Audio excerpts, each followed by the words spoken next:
두 번째는 있으나 마나한 사람이 있고, 세 번째는 꼭 있어야 될 사람이 있습니다 라고 말씀하시면서 뭐라고 했냐면, 그 한 사람이 강도를 만나 쓰러졌단 말이에요, 길가에. 그때의 그 강도와 같은 사람은 있어서는 안 되는 사람입니다 라고 말씀하셨고, 있으나 마나한 사람은 누구냐면 그 쓰러진 사람 옆을 지나갔던 사람들이 있어요. 누굽니까? 레위인, 제사장, 이런 사람들, 쉽게 말하면 종교인들이죠. 이런 분들은 말로는 종교인이지만 있으나 마나한 사람입니다. 그리고 마지막으로 꼭 있어야 될 사람이 있다는 거예요. 누구예요? 사마리아 사람, 무시당한 사람, 정말로 아무것도 없는 사람인데, 이 사람은 긍휼의 마음이 있어서 길가에 쓰러진 강도 만난 사람을 들쳐업어서 여관으로 데려가서 입히고 먹이고 재우면서 치료해줬잖아요. 이런 사람 꼭 있어야 됩니다 라는 말씀이 기억나요. 제가 이 얘기를 왜 하냐면, 오늘 바울이 그런 얘기를 하거든요. 바울이 뭐라고 얘기하냐면, 이 세상에는 꼭 있어야 될 사람이 필요합니다 라고 말해요. 꼭 있어야 될 사람이 누구냐? 바울이 그 얘기를 한다는 거예요. 그 있어야 될 사람이 누구냐? 뭐라고 말하냐면, 예수님의 일꾼과 같은 사람이 있어야 됩니다 라고 말해요.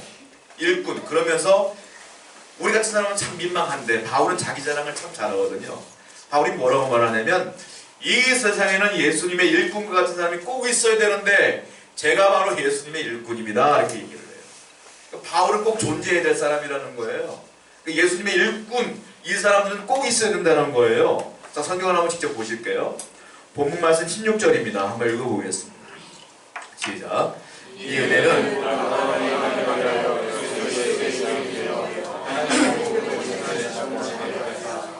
이와의 제물로 드리는 것이 성령 안에서 거룩하게 되어 받으실 만하게 하려 하십니다. 여기 보시면 자기를 어떻게 소개하고 있느냐 하면 16절에 보면 나는 예수님의 일꾼이 되었습니다 라고 표현하고 있는 거예요. 그런데 여러분, 우리가 로마서 1장부터 지금 보고 있지 않습니까? 이제 보시면 알겠지만 16장이 끝이에요. 로마서 이제 끝나는 거란 말이에요. 그런데 지금까지 바울이 자기를 가지고 일꾼이라고 말한 적이 한 번도 없어요. 주로 뭐라고 말했어요? 나는 그리스도의 종입니다 이렇게 얘기를 했거든요. 종이라고 늘 말했던 이 바울이 갑자기 오늘 15장 16절에서 뭐라고 말하냐면, 나는 예수님의 일꾼입니다 라고 말하고 있어요. 이 일꾼이라는 단어가 헬라어에서 굉장히 독특한 단어라는 거예요. 아무나 쓰는 게 아니에요. 이게 사실은 언제 쓰는 거냐면, 이 일꾼이라는 단어는 그 사회와 국가에 꼭 필요한 사람들을 지칭할 때 쓰는 단어예요. 그러니까 일반적으로 내가 문일을 해요, 뭐 과수원을 해요, 직장 다녀요, 이런 사람들을 일꾼이라고 말 안 해요. 누구를 말하냐면 공적인 공직자들에게 일꾼이라는 단어를 쓰는데, 주로 이 당시에는 누구에게 썼냐면 네 부류의 사람에게만 썼어요. 첫 번째 누구냐? 사제들, 그러니까 종교인들, 이 사람들에게만 일꾼이라는 단어를 썼어요. 그리고 또 한 사람이 누구냐? 합창단원들, 노래하는 사람들, 이 사람들에게 일꾼이라고 말했어요. 세 번째는 운동하는 사람들, 운동가들. 네 번째는 군인들. 요 네 부류의 사람들에게만 일꾼이라는 단어를 썼단 말이에요. 왜 그랬을까요? 자, 이 사람들은 공적인 봉사자들이에요. 왜냐? 사제들이 누굽니까? 종교인들이잖아요. 그러니까 자기들이 죄를 짓거나 힘이 필요할 때 혼자 나갈 수가 없어. 누가 필요하냐? 사제가 필요해. 제사장이 필요해. 그 사람들로 인하여 예배할 수 있는 거예요. 그러다 보니까 이 사람들을 뭐라고 말했느냐? 우리에게 참 좋은 사람들, 있어야 될 분들. 그래서 일꾼이라는 단어를 썼어요. 또 하나, 합창단원들은 누구냐? 지금이야 많은 사람들 놀거리가 많잖아요. 이때는 놀거리가 없어요. 우리 옛날 어른들도 농사를 지을 때 힘들 때 뭐래요? 창하고 노래하고, 그래서 힘을 얻고 일하고 그랬잖아요. 똑같아요. 이때 자기들이 힘들고 어려울 때 노래를 들으면 힘이 나는 거야. 그 노래하는 사람이 누구예요? 합창단원들이거든요. 그래서 그 노래하는 사람들에게 일꾼이라는 단어를 썼어요. 필요한 분들이. 또 세 번째 운동가가 뭐냐면, 운동하는 사람, 운동선수를 말해요. 지금이야 스포츠가 많죠. 축구도 있고, 야구도 있고, 농구도 있고, 골프도 있고, 수영도 있고. 이 당시에는 스포츠가 딱 하나야. 뭐야? 달리기. 딱 하나야, 달리기. 이 운동가가 누구냐면 횃불 들고 토치 들고 달리는 사람들을 말하는 거예요. 그러니까 이 사람들이 힘들 때마다, 인생이 무료할 때마다 뭘 보냐면, 지금이야 뭐 영화도 보고 막 하지만 이때는 뭐가 없잖아요. 뭐 하느냐? 운동 경기를 보는 거예요. 이 달리기를 보는 거야. 그러면서 삶의 활력을 느껴. 그러다 보니까 이 운동하는 사람들에게도 일꾼이라는 단어를 써요. 꼭 필요한 분들이에요. 마지막으로 군인, 말할 것도 없어요. 군인이 없으면 나라 망하고 나 죽습니다. 나를 보호하는 사람들이니까 필요하잖아요. 군인. 그러니까 이 당시에 일꾼이라는 단어는 아무에게나 쓰는 게 아니에요. 이 내부로에게만 쓰는 거예요. 그리고 더 나아가 세월이 바뀌면서 나중에는 사제들에게만 이 일꾼이라는 단어를 쓰게 돼요. 근데 이때 바울이 썼을 때 이 당시에는 이 내부로에게 썼던 단어다 라고 보시면 돼요. 그렇다면 바울이 갑자기 15장에 넘어와서 자기를 뭐라고 표현하냐면 나는 예수님의 일꾼입니다 라고 표현한다는 건 뭐예요? 예수님에게 있어서 당신들에게 있어서 나는 꼭 필요한 존재입니다. 그리고 더 나아가 바울이 뒤에서 뭐라고 말하고 있느냐면 그렇다면 이 예수님의 일꾼이 어떻게 이루어지는 것이냐, 누가 일꾼이 되는 것이냐 그 얘기를 해요. 그리고 일꾼이 된 사람들은 어떻게 살아가야 되는 것이냐 이렇게 얘기를 한단 말이에요. 이게 오늘 본문의 내용이에요. 그러면 이걸 비유하자면 이거예요. 바울이 당신이 예수님의 일꾼이라고 말하는데 자랑하려고 하는 게 아니라 뭐라고 말하는 거냐면 너희들도 예수님의 일꾼이다 이 얘기를 하고 싶은 거예요. 그러니까 바울이 예수님의 일꾼인 것처럼 저와 여러분들도 예수님의 일꾼이란 말이에요. 그러면 이 일꾼이 어떻게 된 것이냐, 왜 일꾼이 된 것이냐 바울이 설명해 줄 거예요. 또 하나, 그렇다면 예수님의 일꾼이 된 우리들은 인생을 어떻게 살아가야 될 것이냐 그 얘기를 바울이 또 해주고 있단 말이에요. 첫 번째, 우리가 하나님의 일꾼이 됐다고 하는데 바울이 지금 본인도 일꾼이라고 하는데 어떻게 이루어진 걸까요? 바울이 설명합니다. 아주 간단하게 얘기해요. 은혜로 된 것이다 이렇게 얘기해요. 은혜를 받았기 때문에 내가 일꾼이 된 것이다. 여러분 일꾼은요 자격시험 봐서 되는 게 아니라는 거예요. 일꾼은 누가 되는 거냐? 하나님의 은혜를 받은 사람이 일꾼이다. 그 은혜를 뭐라고 표현하느냐면 바울은 제가 몇 번 설명해 드렸지만 은혜란 뜻이 뭡니까? 받을 자격이 없는 사람에게 주시는 선물이에요.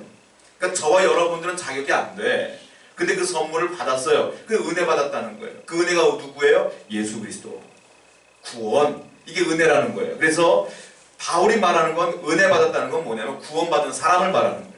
그러니까 저와 여러분들은 은혜 받았기 때문에 예수님의 일꾼이다. 바울이 이렇게 얘기하는데 바울은 오늘 본문에서 에베소서 말씀을 한번 읽어보고 설명해 드릴게요.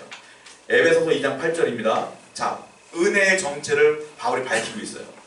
에베소서 2장 8절 읽어볼게요. 시작. 너희는 그 은혜에 의하여 믿음으로 말미암아 구원을 받았으니 난 것이 아니요 하나님의 선물이라. 그렇잖아요. 내가 구원을 얻은 게 아니에요. 하나님의 선물로 받은 거예요. 그런데 그 은혜의 정체가 뭡니까? 너희는 그 은혜에 의하여 은혜로 인하여 믿음으로 말미암아 내가 믿음으로 어떻게 했어요? 구원을 받았다. 즉 바울이 말하는 은혜는 구원이다. 내가 믿음으로 구원 얻은 것이 은혜다. 이미 설명해 드렸잖아요. 제가 로마서 공부하면서. 자, 은혜가 바로 구원이라는 거예요. 근데 바울이 오늘 말하고 있는 은혜는 조금 다른 각도에서 말하고 있어요. 구원을 말하는 것이 아니라 바울이 뭐라고 말하냐면 이거예요.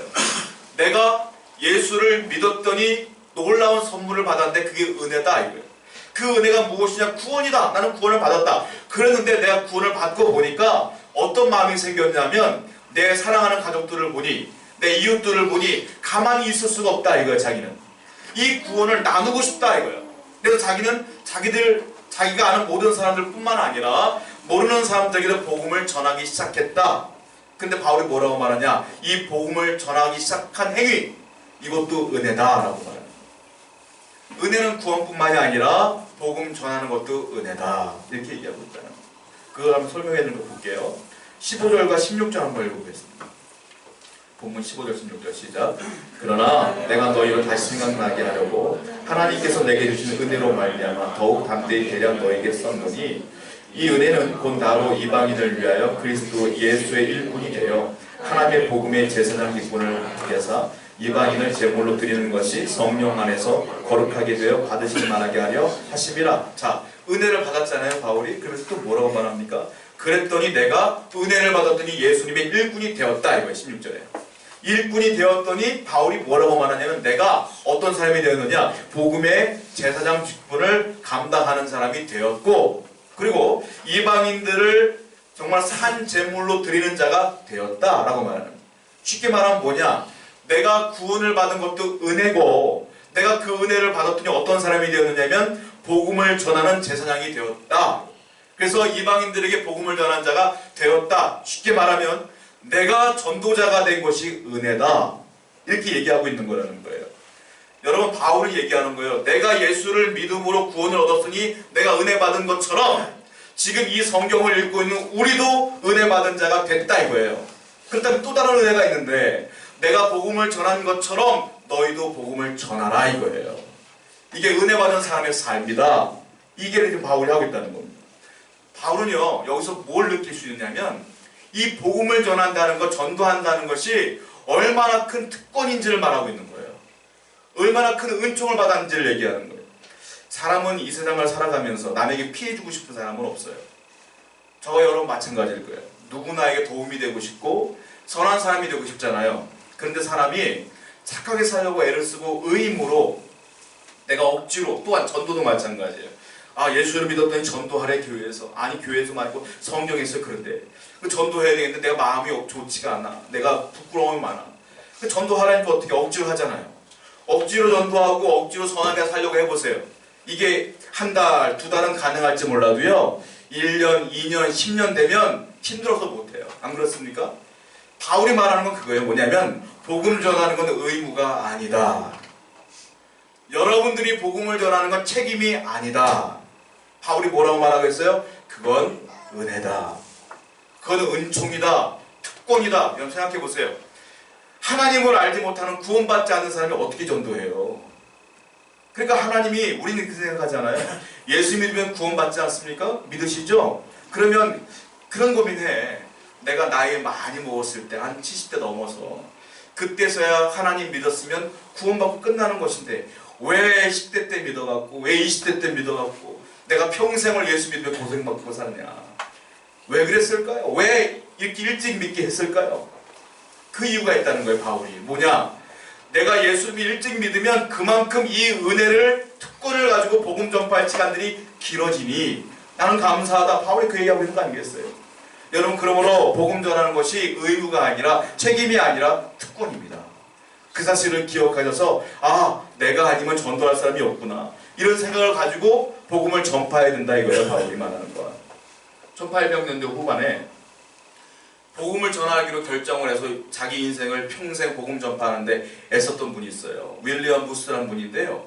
여러분, 크리스마스 때가 다가오니까 가끔 길가에 보면 구세군 있잖아요. 구세군을 만드신 분이 이 윌리엄 부스예요. 이분이 영국에서 복음을 전하는데 영국 복음을 전해 전도하는 것뿐만이 아니라 영국 그 타락한 그 사회를 변화시키는데 굉장히 애를 썼고 노력을 했어요. 그랬더니 영국의 그때 왕이었던 킹 에드워드 7세가 이 윌리엄 부스를 불러요. 불러서 뭐라고 말하냐면 당신은 참 좋은 일을 했고 복음 전파하는데 애를 썼고 이 나라가 바뀌는 노력을 했으니 자, 여기다 사인을 하고 글귀 하나 적어주세요 라고 말했단 말이에요. 윌리엄 부스가 거기서 유명한 말을 뭐라고 썼냐면 이렇게 써요. 위대하신 폐하시오, 어떤 사람의 꿈과 야망은 예술입니다. 어떤 사람의 꿈과 야망은 명성입니다. 어떤 사람의 꿈과 야망은 황금입니다. 그러나 저의 꿈과 야망은 한 사람의 영혼입니다. 이 글을 딱 남겨요. 자기는 그 영혼을 위해 살다 가겠다 이거예요. 여러분, 이거는 책임이 아니잖아요. 억지로 하는 사람이 이렇게 쓰겠어요, 글을? 이 사람은 바울의 말처럼 정말로 이 복음 전파가 특권이다, 은총이다라는 걸 깨달았던 분이 윌리엄 부스다. 저 여러분 부족하죠. 그러나 다시 한번 기억해야 될 책임이 아닙니다. 이거 예수 믿는 사람들이 반드시 하나님을 모르는 사람에게 전해야 될 의무가 아니라, 책임이 아니라 특권임을 기억하셔서 정말 기도하는 마음으로 복음을 전하는 저 여러분들에게 축원드립니다. 이게 은혜다. 바울이 말하는 은혜예요. 그러면 이 은혜를 받은 예수님의 일꾼들은 어떻게 살아야 되느냐? 바울이 그 얘기를 하고 있어요. 자, 새해가 되면요 항상 사람들이 결정을 하고 계획을 짜잖아요. 아, 올해는 내가 살을 몇 킬로를 빼겠다. 올해는 내가 집을 좀 넓히겠다. 올해가 되면 내가 돈을, 연봉을 좀 올려받았으면 좋겠다. 갖가지 계획을 짜요. 그런데 하나님과 예수님을 뺀 자랑은 솔로몬이 뭐라고 했는지 아세요? 헛되다 그랬어요. 우리 인생의 자랑은 다 헛되다 그랬어요. 바울이 지금 하고 싶은 말은 뭐냐면, 자, 예수님의 은혜를 입은 사람, 일꾼이 된 사람들은 어떻게 살아가야 되느냐? 첫 번째 아까 복음 전한다고 했잖아요. 두 번째 어떻게 살아가야 되느냐? 성령님만, 예수님만 자랑하며 살아라 이거예요. 이게 바울의 삶의 목적이다. 여러분, 솔로몬이 그랬어요. 헛되고 헛되다 그랬어요. 보세요. 여러분들이 예수님하고 하나님 이름 딱 빼놓고 자랑하는 걸 보세요. 아무개를 만났어 오래간만에. 근데 아무개가 뭐래요? 야, 나 살 빠졌다. 10kg 빠졌다. 놀래. 야, 어떻게 뺐니? 우리 그런 얘기 하잖아요. 어떤 사람이 말해. 나 이번에 찾았어. 옛날 10년 동안 트다 버리고 이번에 독일제 유명한 비사건 했어 내가. 그런 사람들이 놀라잖아요. 와, 대단하다. 너 돈 좀 벌었나 보다. 보통 자랑이 다 이래. 이번 수능 봤잖아요. 우리 자녀가 이번에 수능 몇 점 맞았어요. 우리 자녀가 이번에 사업을 했는데 잘 됐어요. 다 자랑이 그래. 예수님 빼놓으면 그걸 가지고 솔로몬이 말하는 거예요. 헛되다. 솔로몬이 말할 때 헛되다가 무슨 뜻이냐면, 자, 이 겨울이 됐으니까 아실 거예요. 입김 나오죠? 후 하면 하얀 입김이 탁 나오잖아요. 그 몇 분 만에 없어집니까? 나오자마자 없어져요. 헛되다가 입김이라는 뜻이에요. 그냥 보이다 사라지는 게 그 이생의 사랑이다. 솔로몬이 그 얘기하고 있다는 거예요. 그 바울이 하는 건 뭐냐? 그런 자랑할 필요 없다. 유일하게 자랑해야 될 게 있다. 하나가 있다. 성경을 볼게요. 고린도전서 1장 31절. 한번 읽어볼게요. 시작. 기록된 바 자랑하려면 주님 안에서 자랑해라. 다른 말로 말하면 주님만 자랑해라. 이것만이 자랑이고 나머지는 헛된 것이다 라고 말하는 거예요. 그래서 바울은 나는 주님의 일꾼 되었으니 자랑할 거다. 누구를? 주님만 자랑할 거다. 주님의 지혜를, 주님의 능력을, 주신 구원을, 주님의 말씀을 자랑하며 살겠다. 그래서 평생을 복음 전하면서 예수님 전하면서 산 거예요. 그게 예수의 일꾼이다. 바울이 그 얘기하고 있어요. 어메이징 그레이스라는 찬양 아시잖아요. 나 같은 죄인 살리신 존 뉴튼이라는 분이 그 찬양을 작사했어요. 그분이 뭐라고 말했냐면, 노예상에 나시다가 그 죄를 짓다가 회개하고 돌이키며 하나님께 영광 돌리며 삶을 살다가 그분이 이렇게 얘기했어요. 내가 경험해 보니, 내가 예수를 믿고 보니 하나님을 믿는 사람들에게 세 가지 경험들을 누구나 하게 되더라 이거예요. 첫 번째, 예수를 처음 믿으면 내가 죄인인 걸 알게 된다는 거예요. 나는 몰랐는데 예수를 알고 보니까 죄인인 걸 알게 됐다.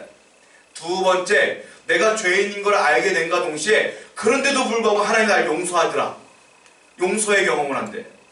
세 번째는 뭐냐? 하나님은 그 죄인 같은 나를 용서하시면서 마지막에 나를 쓰기를 원하시더라.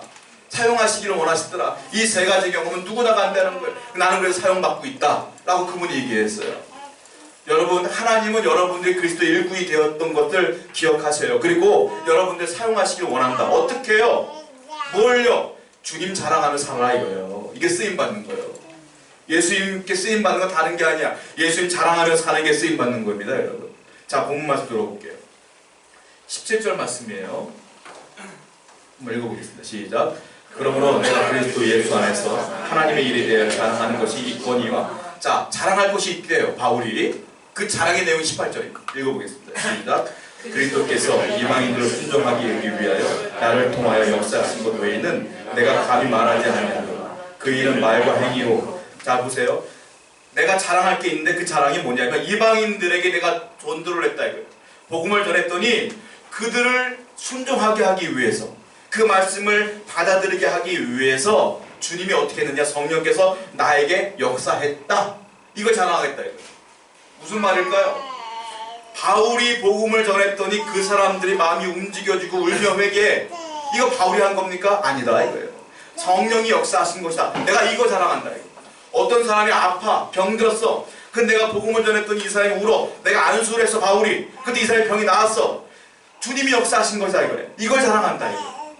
바울의 자랑은 이거 외에 없다. 돈, 명예, 아무것도 아니고 내가 복음 전했을 때 그들이 변화되어지고 회개하고 병 낫고 이런 거 자랑한다. 바울이 그 얘기하고 있는 거예요. 여러분, 오해하는 것 중에 하나가 사람들이 옛날에 그랬잖아요. 병 고침 받는 거, 우리 어른들, 뭐 젊은 분들도 마찬가지지만 병 고치기 위해서, 복 받기 위해서 예수 믿는다 이런 사람 많았어요. 바울이 말하는 건 뭐냐면, 아니다. 내가 복음을 전하는데 주님이 그들이 순종케 하기 위하여 병 고침도 주시고 역사하신 것이다. 즉, 이 기적과 표적은 과정이고 진짜 목적은 뭐냐? 복음 전파다 이거예요. 여러분, 하나님의 기적은 예수 믿게 하기 위해 주시는 것이지 그것이 목적이 돼서는 안 된다. 제가 예전에 어떤 청년들을 위해서 기도했더니 어떤 기적이 나타났어요. 자세히 말씀 못 드리지만 기적이 나타났어. 그럼 그걸 가지고 하나님 감사합니다 기도하고 나가야 되는데 얘가 또 받고 싶어. 또 와. 또 기도해달래. 또 해달래. 제가 3번째 기도해서 말았어. 야, 이게 목적이 아니잖아. 너 주님께서 이런 은혜를 주셨으면 하나님 믿어야지. 이런 거 따지면 안 되잖아. 이렇게 말했거든요. 자, 하나님께서 주시는 기적과 표적은 과정일 뿐이다. 바울이 그 얘기하고 있어요. 마가복음 볼게요. 마가복음 16장 10절입니다. 읽어보겠습니다. 시작. 대답드리다가 표적으로 말씀을 하시니 자, 표적이 나타납니다. 기적이 나타납니다. 언제요? 제자들이 두루 전파할세 주께서 그때 함께 역사하셨더니 어떤 일이 벌어져요? 병도 낫고 마음도 변화되어지고 이런 기적들이 나타난다 이거예요. 자, 결론이 나와요. 뭐냐? 기적과 표적은 복음 전파되는 현장에서 나타나는 거예요. 아무 데나 나타나는 게 아니라 전도의 현장, 선교의 현장에서 그들을 믿게 하기 위해 주시는 하나님의 은혜다. 제가 이런 경험들을 많이 했거든요. 제가 태국으로 선교를 갔을 때인데요. 선교를 갔는데 그 산마을로 갔어요. 소수민족들에게. 갔더니 마을마다 무당이 있어. 마을마다 그 무당이 있는데 아이들이 태어나면 그 무당 앞에 가서 기도를 받아요. 그 무당이 뭘 해주냐면 하얀 실로 팔을 묶어줘. 이게 장수의 표시고 또 하나 묶어주면 지혜의 표시고 그래. 그러니까 애들 보면 다 하얀 끈들이 묶여져 있어. 근데 그 전도하러 갔단 말이에요. 전도하러 갔는데 약사가 한 명 있어갖고 얘가 이제 약을 잔뜩 갖고 왔어요. 그래갖고 누가 뭐 위장이 아프거나 그러면 약을 처방해서 약을 줬단 말이에요. 저는 뭐냐 기도해줬고. 근데 한 아이가 있는데 굉장히 아픈 애가 있었어요. 복음 전하러 간 거 아니에요? 선교하러. 근데 그 아이를 그 선교사님을 통해서 들어갔더니만 오랜 병을 앓고 있었더라고요. 그래서 일단은 거기에 맞는 약을 줬고 제가 우리 이 팀원들 불러다가 저는 안수를 하고 얘를 놓고 한 5분 이상을 기도했어요. 뜨겁게. 기도를 딱 했더니 얘가 마음이 평안하지 웃고 갔어요. 웃고 가서 이제 그 저녁 때 전도 집회를 하는 거야. 전도 집회를 하는데 선교사님이 저를 툭 쳐요. 왜요? 그랬더니 무당이 왔대. 예배 때 지금. 이 마을에 무당이 왔대요. 진짜 보니까 저 뒤에 무당처럼 보이는 사람이 앉아서 휘황찬란하게 뭘 해가지고 뒤에 앉아있더라고요. 왜 왔는지 나중에 알게 됐어요. 그 아픈 애가 아들이야. 그 아팠던 애가. 근데 걔가 그날 병이 났어. 그러니까 나왔으니까 저 예수님이 뭔가 궁금해서 온 거예요. 근데 이 무당도 은혜 받았어 그날. 그 선교사님을 찾아와가지고 나 이제 앞으로 여기 예배드릴 때마다 오서 예배드리겠다고 현지 목사님한테 약속 받고 그 다음부터 예배드리기로 결정했고 예배를 드렸어요. 이 기적 아닙니까? 그 기적. 저는 그 병이 고쳐진 것이 나의 능력과 힘원의 능력이라고 보지 않아요. 왜? 그 마을의 무당을 예수 믿게 하려고 하나님의 기적과 표적을 나타낸 것에 불과하다고 믿어요. 아니 그러면 제가 병원 차리지 맨날 병 고칠 거면. 안 그러겠습니까? 여러분 마찬가지예요. 선교의 현장, 전도의 현장에 그런 기적이 지금도 나타난다. 그 기적과 표적은 복음을 전파할 때 나타납니다. 여러분들 복음을 전파해 보세요. 거기에 여러분들을 통한 놀라운 일들이 벌어지게 될 줄로 믿습니다. 그런 것들이 진짜 기적과 표적이다. 바울이 그 얘기하고 있는 거예요. 나는 자랑할 것이 이것뿐이 없다. 내가 전도했더니 전파했더니 역사하신 것 그 외에는 없다. 무디 목사님이 설교 중에 이런 얘기를 했잖아요. 여러분 천국 가시면 좋을 것 같지만 후회할 것도 있어요. 뭐냐면 천국 가면 분명히 창고가 있을 겁니다. 여러분만의. 창고 열어보세요. 하나님이 여러분들에게 주려고 했던 선물 보따리가 잔뜩일 거예요. 왜 못 받았을까요? 여러분들이 순종하지 않아서. 복음 전파하지 않으니까 그때 주실 능력들이 하나도 없는 거예요. 기도하고 복음 전파하세요. 그 능력들이 그대로 올라갈 줄로 믿습니다. 라고 설교했어요. 그분이. 여러분 믿으시기 바랍니다. 분명히 우리가 전도하고 예수 믿으라고 복음 전파하며 기도할 때 거기에 놀라운 능력이 나타난다. 지금도. 그 바울이 그걸 자랑하겠다 이거예요. 지금. 자, 세 번째. 바울이 자랑할 게 있대요. 그게 뭐냐면 내가 예수의 일꾼이 되었다. 그래서 내가 예수님의 능력을 자랑한다. 나는 어떻게 살아가야 할 것이냐? 자, 나는 그리스도께 받은 축복을 나누며 평생을 살 것이다. 축복을 받으며 사는 게 아니라 이제 나누며 살겠다. 저와 여러분들은 축복을 나누는 자가 되어야 돼요. 그 축복을 미리 받았기 때문에 나눠야 된다. 본문 말씀 볼게요. 로마서 15장 29절입니다. 읽어보겠습니다. 시작. 내가 너에게 나아갈 때 그리스도의 충만한 복을 가지고 내가 너에게 나아갈 때, 즉 로마 교인들 너희들에게 갈 때에 뭐라고 말합니까? 그리스도의 충만한 복을 가지고 갈게. 이 말이에요. 내가 복을 나누어 주겠노라 너희들에게, 이 얘기하고 있는 거예요. 여러분, 예수님의 일꾼은 복을 나누는 자예요. 그런 삶을 살아야 된다는 거예요. 우리가 축복 그러면 본능적으로 생각나는 게 물질적인 거예요. 축복 그러면 돈, 건강, 오복이라고 하잖아요. 그런 복들이 막 생각나. 실질적으로 한국 교회는 그런 복들을 많이 받았어요, 사실. 그런데 많이 시간이 흐르면서 사람들이 그게 복의 전부인 양 그 복을 달라고 기도해. 그걸 뭐라고 말해요? 기복신앙. 지금 뭐라고 해요? 기복신앙을 경계하지 않습니까? 저는 안타까운 것 중에 하나가 기복신앙은 무조건 잘못된 거예요. 그런데 성경에 보면 복을 주시는 건 맞아요. 그러니까 그 복도 축복도 사람들이 거부할까 봐 염려가 돼요. 안 해요. 하나님 믿으면 축복이 있습니다. 복만을 원하니까 문제가 되는 거예요. 그 복의 정체가 무엇이냐를 제대로 알아야 된다는 거예요. 자, 성경을 읽다 보면 하나님의 축복이 얼마나 중요한가가 나와요. 제가 성경을 읽어봤더니 하나님이 우리를 보내신 이유, 창조하신 이유가 뭘까? 정답이 나왔어요. 뭐냐? 복 주려고. 이게 정답이에요. 보실까요, 성경을? 창세기 1장 28절을 보십시오. 읽어보겠습니다. 시작. 하나님이 그들에게 복을 주시며 하나님이 그들에게 이르시되 생육하며 번성하라. 땅을 충만하라. 땅을 정복하라.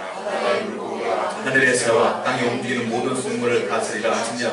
보세요. 하나님이 그들에게 뭘 줘요? 복을 주시며. 누구에게? 아담과 하와에게 복을 주시는 거예요. 사람들에게 복을 주셨다. 그렇다면 하나님이 그들을 창조하신 이유는 복 주려고. 우리에게를 이 땅에 보내신 이유는 복 주려고. 결과가 나오는 거예요. 그런데 어떤 일이 벌어집니까? 선악과를 따먹고 죄를 짓잖아요.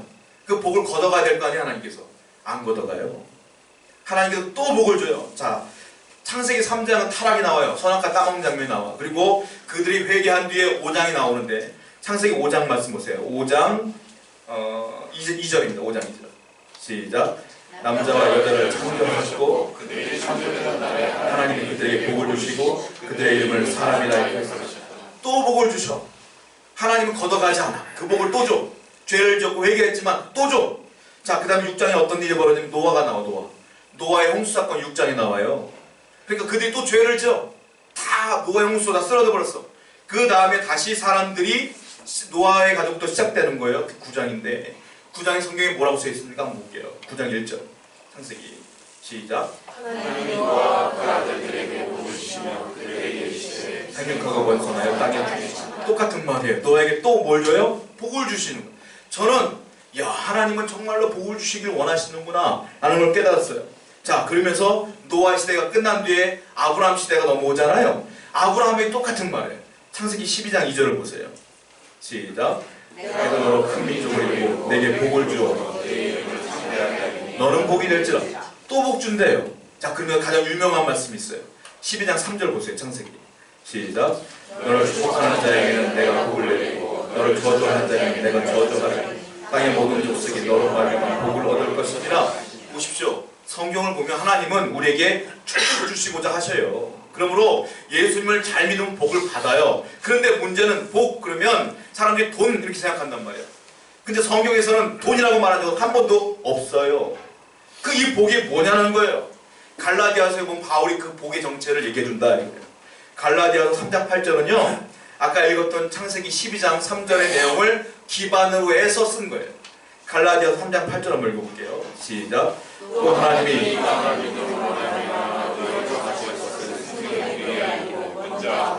복을 전하되 모든 이방인이 자, 복이 나왔어요. 아브라함의 복이 나왔어요. 그 아브라함의 복이 뭐라고 했느냐? 바울은 이렇게 말하고 있어요. 자, 성경이 미리 알고 먼저 아브라함에게 복음을 전하되 아브라함이 복음을 받아서 복 받은 거다 이거예요. 그래서 이 복이 뭐냐? 예수를 믿는 그 놀라운 구원의 축복을 받은 사람들은 다 복 받은 거다 이렇게 말하고 있는 거예요, 바울은. 그러니까 저와 여러분들은 조금 부족한 게 많아도 다 복 받은 거예요. 기억하시기 바랍니다. 여러분 다 축복 사람이에요. 축복받은 거라는 거예요, 지금. 이 복의 정체가 이거다. 아브라함 왜 복의 근원이 됐느냐? 하나님 먼저 믿었잖아요. 그러니까 복이 된 거예요. 하나님 안 믿었는데 물질이 생긴 게 아니라 하나님 믿었더니 복이 된 거다. 그러면 물질은 뭘까요? 이렇게 얘기했어요. 너희는 먼저 그의 나라와 그의 의를 구하라. 먼저 예수 잘 믿어라 이거예요. 그러면 이 모든 것을 너에게 더하시리라. 나머지는 딸려오는 자연스러운 복인 거예요. 그리고 예수를 잘 믿으시기 바라요. 그 다음에 축복은 하나님이 주시는 거예요. 이 얘기를 좀 하고 있다는 거예요, 하나님께서. 자, 그렇다면 이 원리라면 바울이 하고 싶은 말이 이거예요. 축복을 나누는 것이 무엇이냐? 복음을 전하는 것이다. 여러분 축복을 나누시기 바라요. 여러분 주위에 하나님을 알지 못하는 분들에게 끝까지 복음을 나눠야 돼요. 이게 축복을 나누는 행위야. 나만 축복받고 구원받는 겁니까? 아니잖아요. 그들도 구원받아야 될 거 아닙니까? 그들에게 축복을 나눠라, 이 얘기를 하고 있는 거예요. 그런데 바울은 이 영적인 축복만 얘기하지 않아요. 또 하나의 축복을 또 얘기한다. 자, 로마서 15장 19절 말씀 볼게요. 읽어보겠습니다. 시작. 표적과 기사의 능력으로 성령의 능력으로 이루어졌으며 그리하여 내가 예루살렘으로부터 두루 행하여 일루리온까지 그때 복음을 선만하게 됐다. 자, 먼저는 영적인 축복을 얘기하는 거예요. 바울이 나는 이 축복을 나누기 위해서 간다. 그러면서 뭐라고 말합니까? 내가 이스라엘에서부터, 이스라엘은 팔레스타인이잖아요. 지금 지도를 보면 거기가 동남쪽이요. 지금 뭐라고 해요? 동남쪽에 있는 나라야. 그래 지금 일루리곤이라고 했잖아요. 일루리곤까지 내가 복음을 전하기를 원한다 그랬지 않습니까? 일루리곤이 어디냐? 마게도냐, 이탈리아, 독일 접경 지역이에요. 여기가. 여기를 위치로 따지면 서북쪽 끝이야. 그러니까 바울이 말하는 게 뭐냐면 나는 팔레스타인 동남쪽에서부터 저 유럽의 서북쪽까지 복음을 전하다 끝날 거다. 삶을. 이게 뭡니까? 예수님의 복음의 축복을 나누며 살 거다 이 말이에요. 이게 축복을 나누며 끝까지 살다 갈 것이다. 첫 번째 그가 결단을 하는 거예요.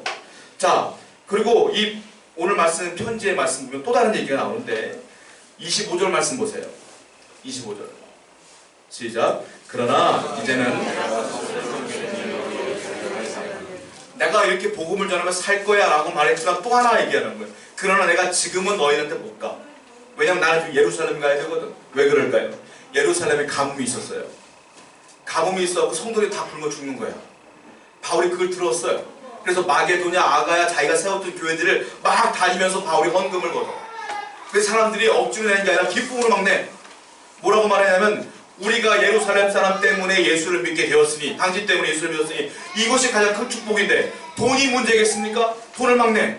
돈을 다 걷어 바울이. 그래서 돈을 갖고 어떻게 하냐면 내가 굶어 죽고 있는 예루살렘에 먼저 갔다 너희한테 올게. 왜? 돈을 줘야 먹고 사니까. 그래서 헌금을 갖고 들어가겠다 이 말이에요.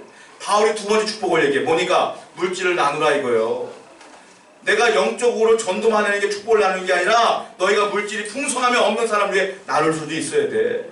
이게 내 삶이 돼야 된다. 이 얘기를 하고 있는 거예요. 마지막으로 결론으로 바울이 이렇게 얘기해요. 28절 읽어보겠습니다. 시작. 그러므로